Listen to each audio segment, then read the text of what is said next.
What's going on YouTube? It's Nick back with another video.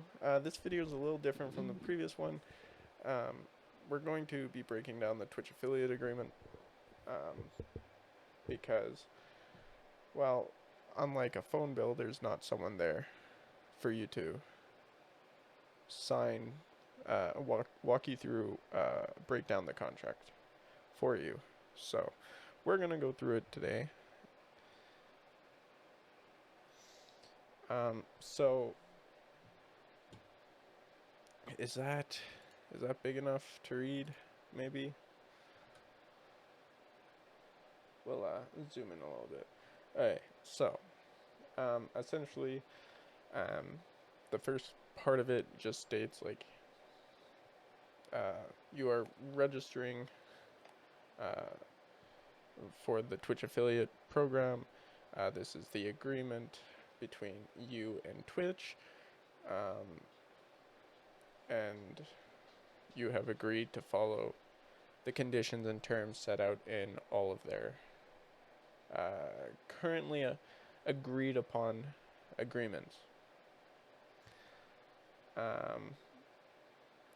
In the first section here, section 1, it's just a quick description of the program saying you're now able to monetize live streams and just your content on Twitch.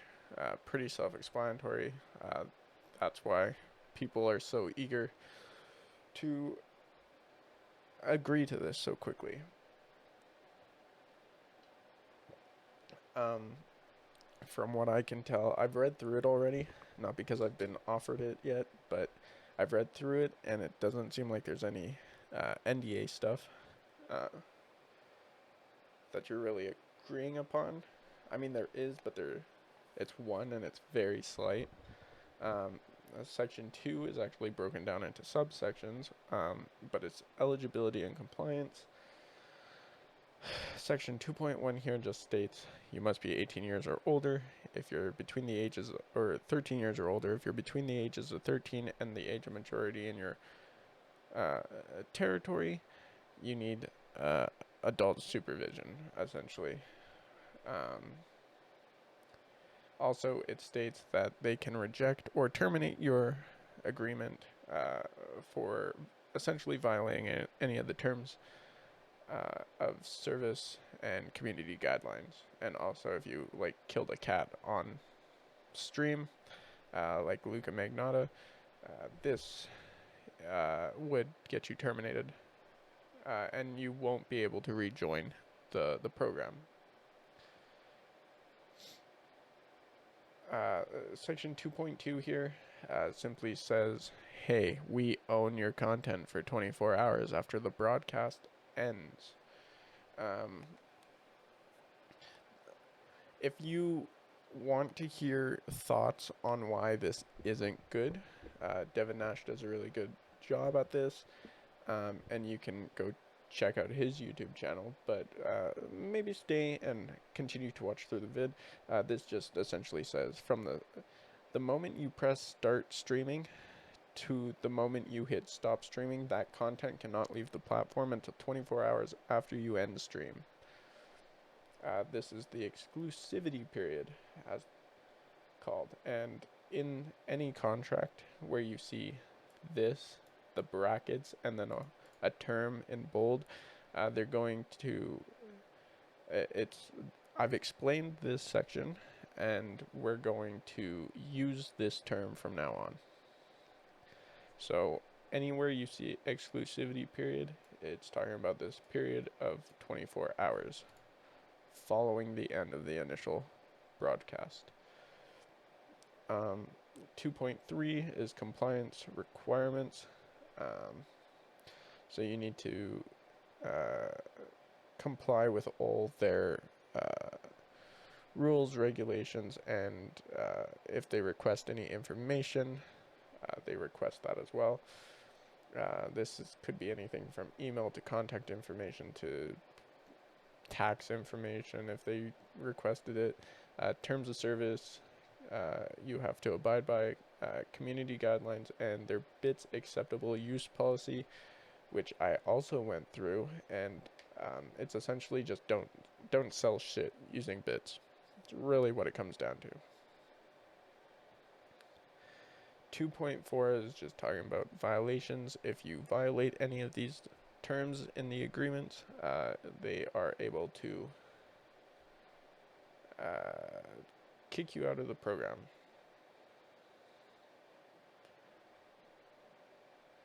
Essentially is all it is. Section 3 covers payment, or what you make for each thing. So in our case, in an affiliate's case, bits and cheering, you obviously get 1 cent per bit. That's US cent, so it's not a bad price. It's 1-to-1 almost. Well, it is 1-to-1. Qualifying purchases, this is just talking about any Amazon affiliate extension links you have underneath your stream. I don't have any. I don't think I'll really use them, but I mean, there's a possibility. Once I become affiliate, I do use them. That's what a qualifying purchase is. It's when a user clicks, and it doesn't have to be the Amazon extension. It can be anything that a user clicks to go to a product page and then completes the purchase, and doesn't refund it or anything. Then you get the payment. You get a portion of that payment. Channel subscription services. It's obvious you get paid to have people subscribe to you on Twitch. The revenue split is 50-50, so you get 50% of that. Twitch gets 50% of that.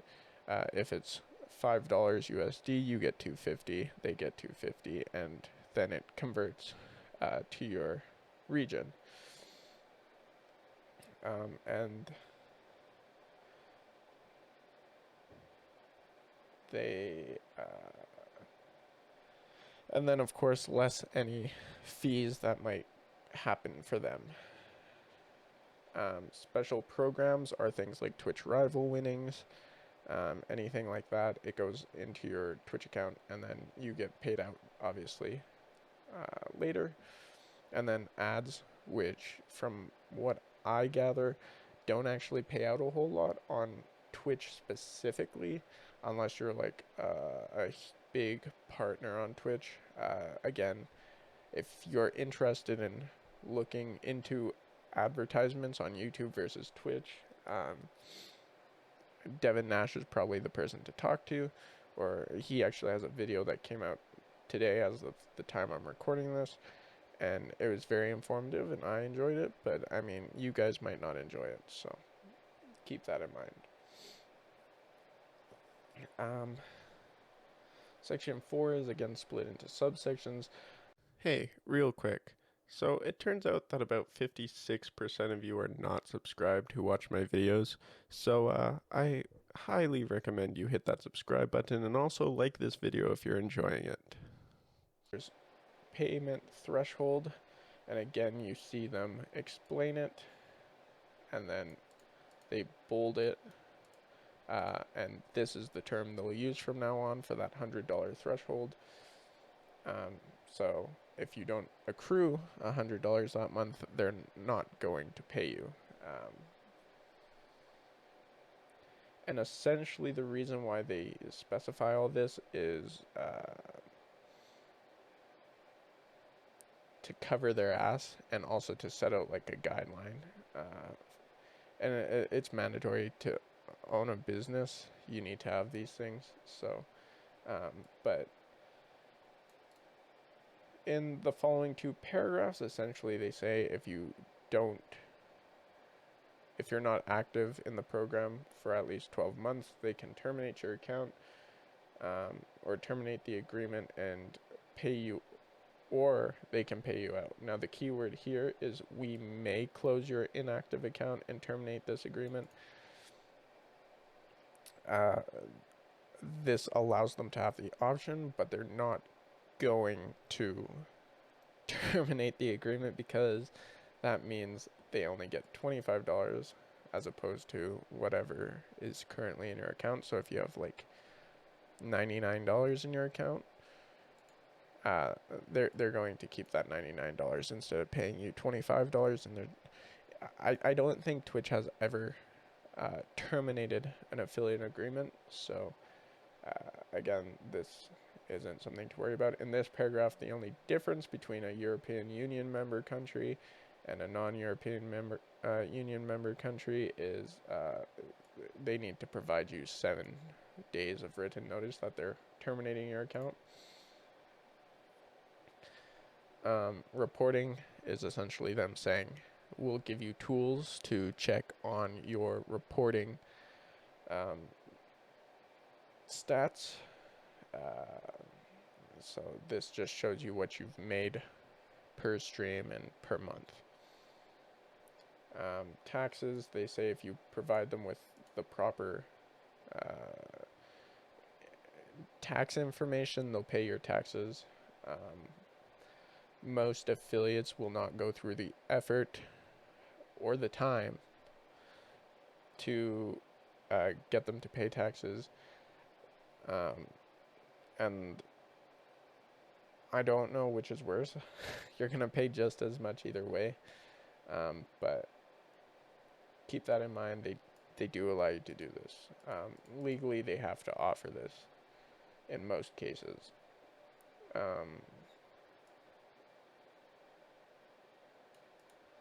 Section 5 isn't really talking about anything specific to you.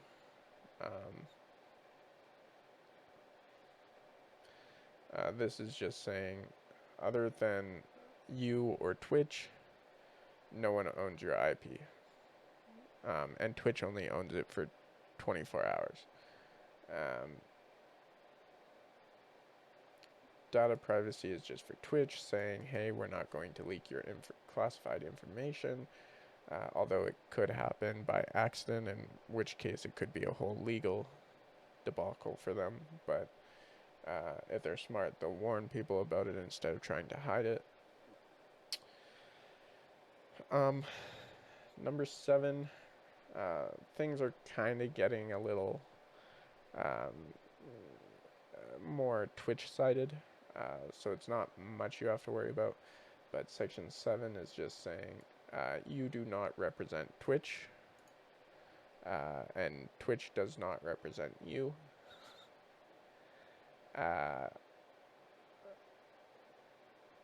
And if you say you represent Twitch, they're going to bring the pain when you get them in trouble.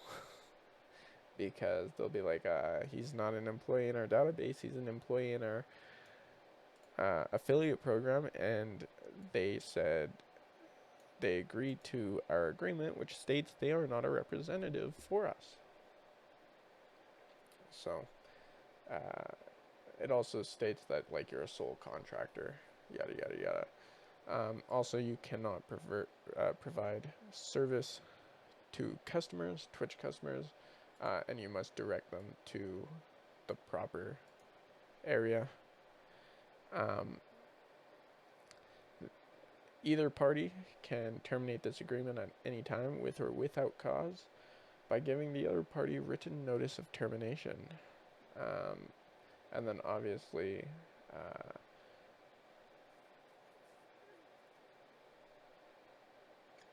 you have 45 days to get paid out. But until you survive the termination of the agreement, you must follow clause section 8 and 11 through 17. Twitch also reserves the rights.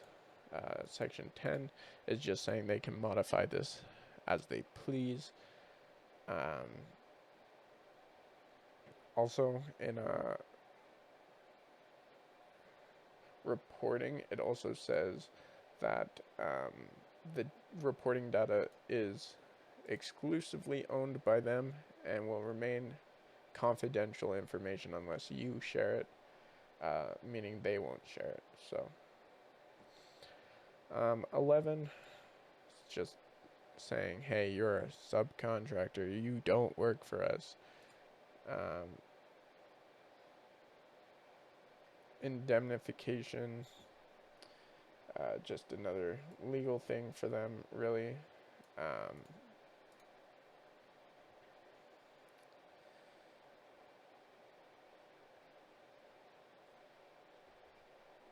yeah, it's not really something you have to worry about too much. Limitation of liability just states they are not responsible for any loss of profit, business, or indirect, incidental, consequential, special, or exemplary damages for your stream. Essentially, they have limited liability. Um, Relationship of parties, you do not represent them. Again, pretty self-explanatory. Um, then this just states this agreement is governed by the state of California, and any legal suit will be litigated in the courts located within the city and county of San Francisco in the state of California. Arbitration. So this is interesting.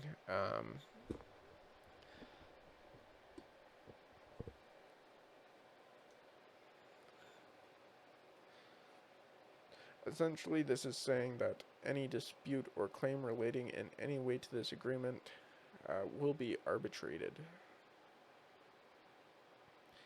And so the difference between mitigation and arbitration is mitigation is usually done in front of a lawyer, a neutral third party, and that third party in most cases is a lawyer who doesn't have a say in the case, and then both parties will negotiate what they want and try, and the neutral third party is to help them find a common ground. Arbitration is actually done in front of a judge, and the judge makes the final decision. So the best scenario for arbitration is custody or custody battles. So what the judge does is he arbitrates. He listens to both sides. He figures out which party is the best place for the child to grow up in, and then he makes his decision in the best interest of the child. At least in Canada, he does. It's pretty much the same in the States, but there's some differences. So, again, I'm not giving legal advice. I just want to make this clear. But that's the difference between mitigation and arbitration. And essentially, they're saying you have the right to arbitrate them as long as you are following Section 15. And it has to be done in Sacramento, and they will also reimburse the fees of claims less than $10,000. And then the miscellaneous stuff is just legal stuff for them, really. If you're interested in any of it, you can read through it yourself. It's actually public, but there's actually no NDA stuff in here, and I would love to go through NDA stuff more in the future. I would also love to talk about more law-related stuff in terms of content creators and influencers and stuff like that. I think a lot of people underestimate how much time is actually spent with your lawyer as a big influencer, because with brand deals and all that, you have to make sure you're getting what you're worth, and sometimes a lawyer is the best person to decide that for you. Other times it could be your manager, it could be your accountant, whatever. But yeah, that's the Twitch affiliate agreement. If you guys have any topic you would like me to cover in the comments specifically, go ahead and leave it down in the comments. I actually want to talk about Mr. Beast at one point. I find that extremely interesting, and that might be a video coming out soon. Also, if you guys haven't already, hit that like button, hit the subscribe button, and if you want to watch these conversations live and chat with me, you can check me out over on twitch.tv/NicholasContent, which might change in the future, so the link will be in the description below. Other than that, I think we're done here.